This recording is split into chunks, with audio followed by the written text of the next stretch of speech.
habis, kikis. Segala cintaku hilang terbang.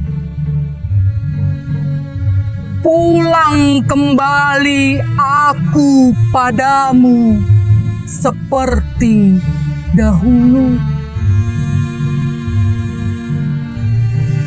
Kaulah kandil gemerlap, pelita jendela di malam gelap.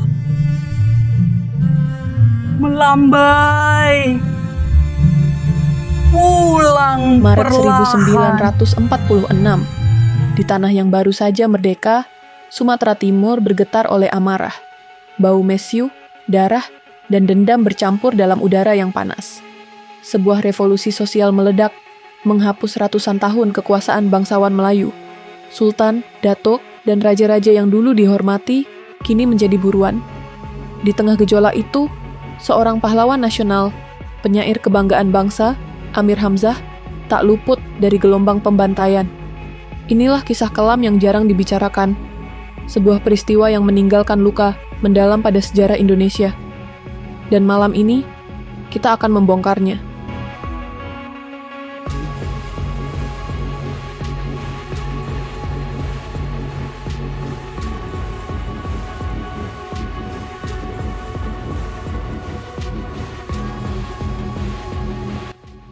Sumatera Timur, awal tahun 1946. Tanah subur yang kaya, kebun tembakau dan kelapa sawit, dan membentang sejauh mata memandang. Tapi di balik kemewahan istana, ada bara yang menyala. Sebuah revolusi akan meledak, mengguncang tatanan ratusan tahun, dan mengorbankan nyawa para bangsawan, termasuk seorang sastrawan besar, Amir Hamzah. Inilah kisah kelam revolusi sosial Sumatera Timur, sebuah bab sesearah yang jarang dibicarakan, tapi meninggalkan luka yang tak pernah benar-benar sembuh.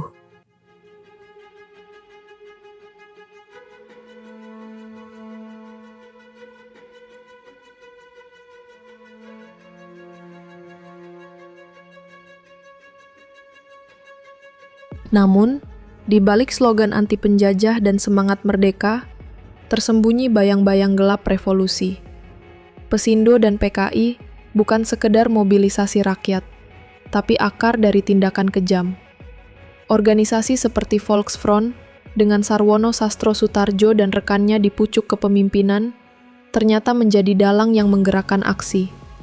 Korban bukan hanya simbol feodalisme, pangeran, sultan, dan kerajaan Melayu jatuh satu persatu. Dari langit kemerdekaan, muncul hujan darah, dan dalam pekikan revolusi. Tragisnya, perempuan bangsawan menjadi sasaran kejam. Kehormatan mereka diperkosa di depan mata keluarga. Rumah, istana, dan warisan budaya luluh lantak.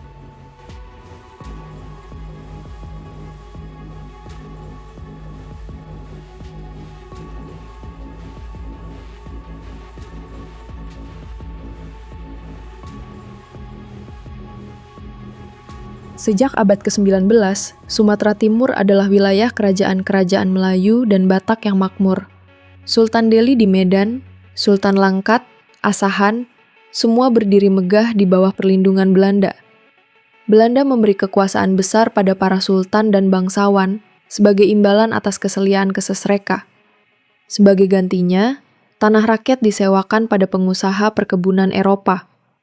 Kebun tembakau Delhi yang terkenal di seluruh dunia dibangun di atas keringat ribuan buruh kontrak dari Jawa, Tionghoa, dan India. Ketimpangan mencolok. Bangsawan hidup dalam istana mewah. Rakyat digubuk reyot. Upeti, kerja rodi, dan pajak tinggi menjadi beban harian. Dalam hati rakyat, dendam perlahan mengendap.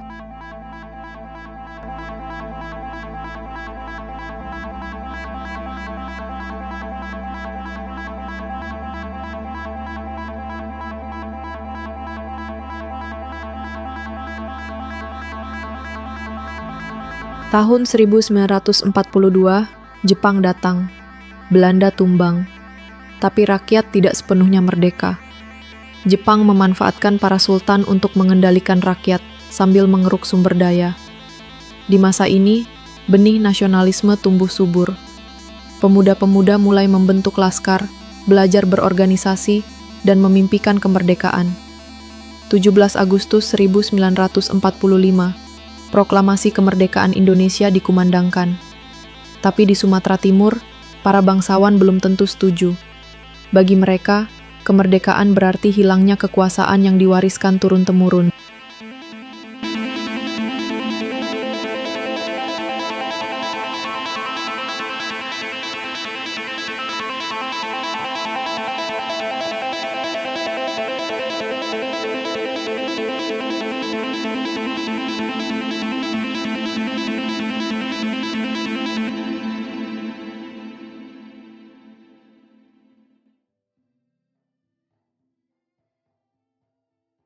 Sultan-sultan yang dahulu berdaulat, dihormati rakyat, kini diburu seperti penjahat. Istana megah menjadi puing. Bangsawan diseret ke jalan, diadili tanpa bukti, dan nyawanya melayang di tanang sendiri. Inilah kisah tentang runtuhnya raja-raja Melayu setelah kemerdekaan. Dibalut darah, intrik politik, dan dendam sosial yang tak pernah benar-benar selesai.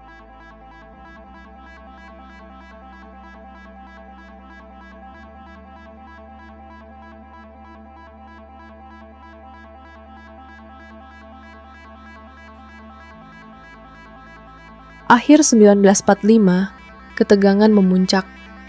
Laskar-laskar rakyat yang pro-republik merasa para bangsawan adalah pengkhianat, kaki tangan Belanda dan Jepang.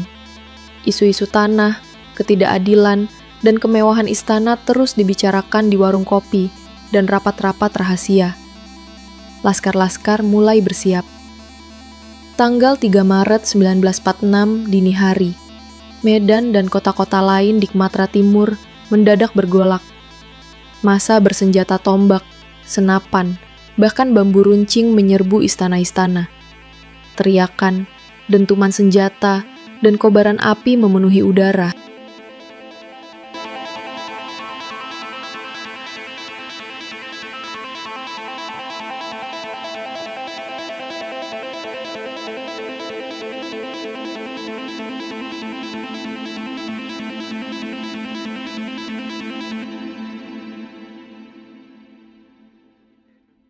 Dalam hitungan jam, revolusi sosial melanda. Banyak bangsawan ditangkap, sebagian dieksekusi di tempat.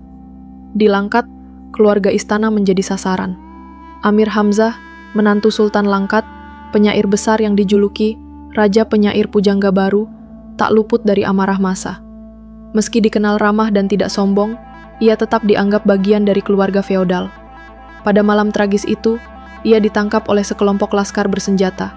Dibawa ke tepi sungai Langkat, ia dipukuli, lalu dibunuh. Jenazahnya dibiarkan hanyut, baru ditemukan beberapa hari kemudian.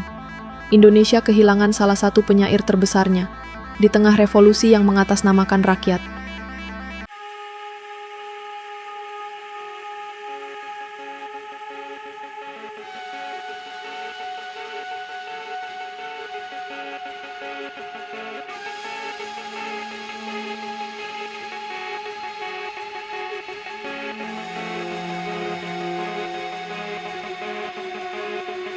Revolusi sosial ini memusnahkan hampir seluruh struktur bangsawan Melayu di Sumatera Timur. Ratusan orang tewas, istana dijarah, arsip sejarah hancur. Bagi rakyat, ini dianggap pembebasan. Tapi bagi sejarah, ini adalah kehilangan besar. Hilangnya banyak warisan budaya, sastra, dan catatan penting. Pemerintah Republik sendiri berada di posisi sulit. Mereka tidak sepenuhnya mengendalikan laskar. Dan setelah peristiwa itu, upaya meredam kekacauan memakan waktu lama.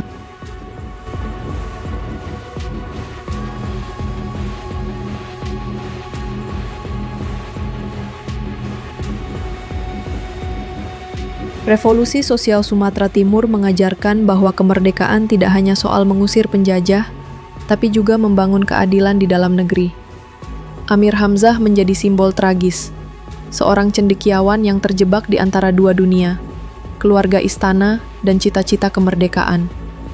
Sejarah seperti ini mengingatkan kita bahwa dendam dan ketidakadilan, jika dibiarkan, akan meledak menjadi kekerasan yang sulit dikendalikan.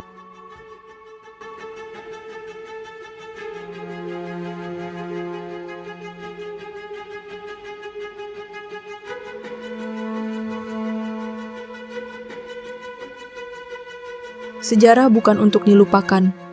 Dari Sumatera Timur 1946, kita belajar bahwa kemerdekaan harus dibarengi dengan kebijaksanaan, dan perubahan harus membawa keadilan untuk semua.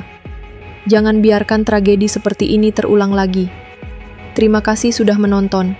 Dukung terus channel 31 dengan like, subscribe, dan bagikan video ini agar lebih banyak orang tahu sejarah yang terlupakan. Sampai jumpa di cerita sejarah berikutnya.